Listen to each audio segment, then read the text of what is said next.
Some pretty emotional testimony from the family of an Oregon college student who was murdered a year and a half ago. Today, Edwin Lara pleaded guilty to murdering Kaylee Sawyer.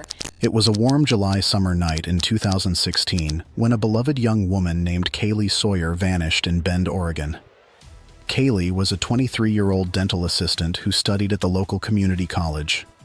Known for her sunny personality, she enjoyed an active lifestyle and tight-knit circles of friends and family. That Saturday evening, Kaylee headed downtown to meet girlfriends celebrating a bachelorette party.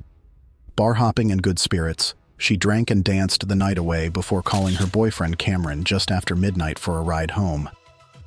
Though the couple argued about Kaylee dancing with another guy, Cameron soon pulled up outside the bar to retrieve her. Their heated disagreement flared up again during the short drive back to Cameron's apartment complex. Upset, Kaylee was slurring drunkenly about needing some space when he begged her to just come inside where they could sleep it off. But the fuming blonde refused to leave Cameron's car parked out front. With tensions still high, Cameron frustratingly told Kaylee he was going back to his place to chill out alone, hoping she would cool off and follow whenever she was ready. But 10 minutes later, when Cameron returned to his parking spot, he found the passenger door mysteriously wide open. Kaylee, nowhere in sight. In gathering panic, Cameron sprinted around the darkened complex, urgently calling Kaylee's name before texting her. "Where are you, Kaylee? Please just come home to be with me. I don't want to play this game. I'll start searching, but please help me out." To his immense relief, she wrote back right away, "My phone's about to die." Cameron frantically responded, "Please don't do this to me. I apologize for being upset earlier. I just drove up and down College Way really slow, didn't see you anywhere. Just come back." But Kaylee's strange, cryptic reply only ratcheted up Cameron's alarm. "Are you kidding? That's fucking goodbye." Then her phone ominously powered off for good, ending the conversation. Cameron rushed to check nearby friends' houses in vain before driving around the surrounding neighborhood repeatedly, scanning the dark sidewalks for any sign of Kaylee wandering around impaired without her phone. But the search was fruitless. Over an hour later, as the panic set in, Cameron finally dialed 911 for help. "Dispatch, 911, what's your emergency?" Hi. I'm not sure if this is quite the right number to call. Last night I got home from the bars with my girlfriend. She got upset at me and ran off. And I chased her and wasn't able to find her, and I still haven't heard from her. Her phone's off. I called all her family and they haven't heard from her, so I'm wondering what you recommend I do. We can put in a call and we can have officers and deputies look for her. Okay. Where was she last seen at?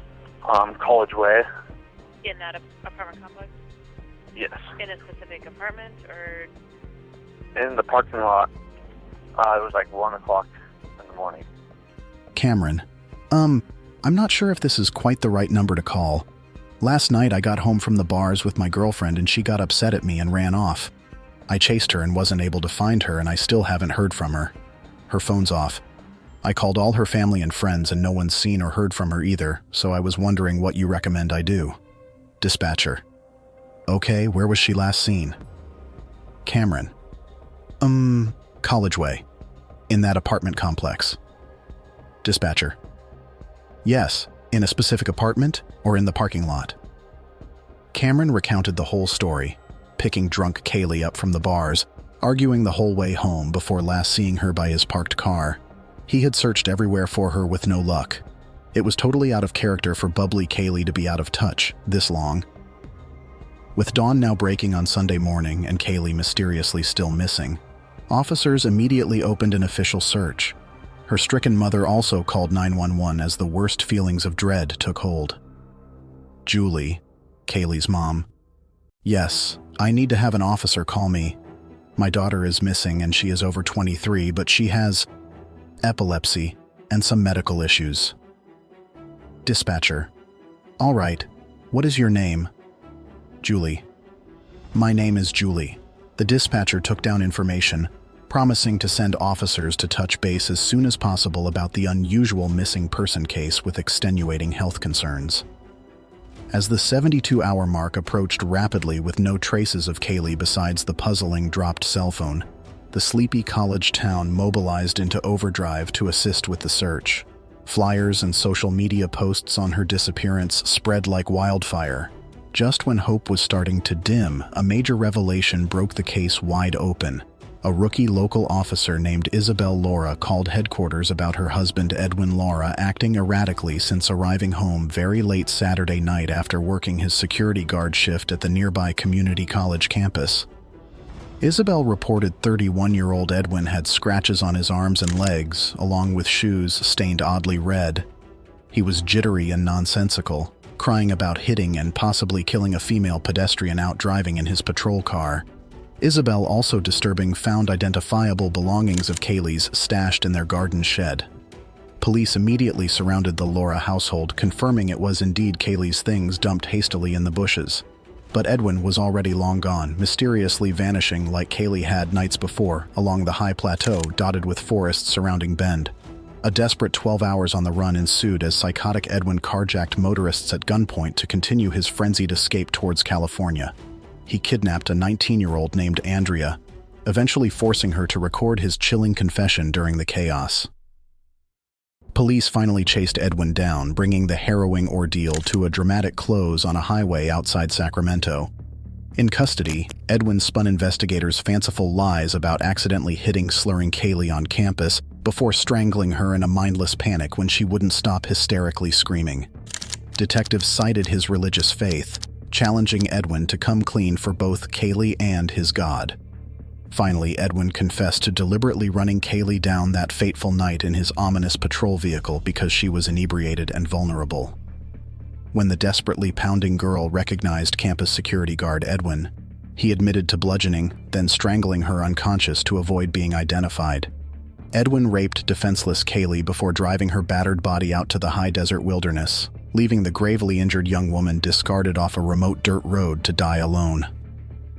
Edwin directed authorities to at last recover Kaylee's remains weeks later, only scattered bones and tufts of blonde hair left.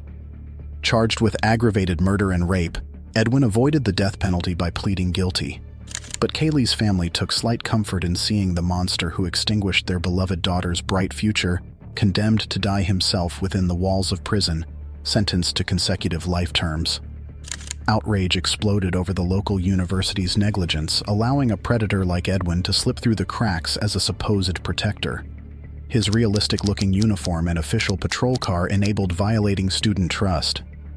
Kaylee's preventable tragedy shed light on the critical need for campus security reform. 1 year later, Oregon passed Kaylee's law, mandating strict background checks and psychological evaluations of all college security personnel statewide. Vehicles cannot have overhead lights or cages. Clear distinctions must exist from actual sworn police officers. Kaylee's family reached a $2 million settlement in their lawsuit against administrators for enabling such despicable violence against someone they should have protected. But authorities capturing Kaylee's killer and new legislation cannot quell profound heartbreak over losing someone so genuinely full of joy and promise at the hands of monstrous evil hiding behind a badge. The once tightly woven fabric of trust in this peaceful community remains torn. While the rest of small-town life soon resumed its steady rhythms again for family and friends who loved Kaylee most, the world permanently turned gray almost overnight.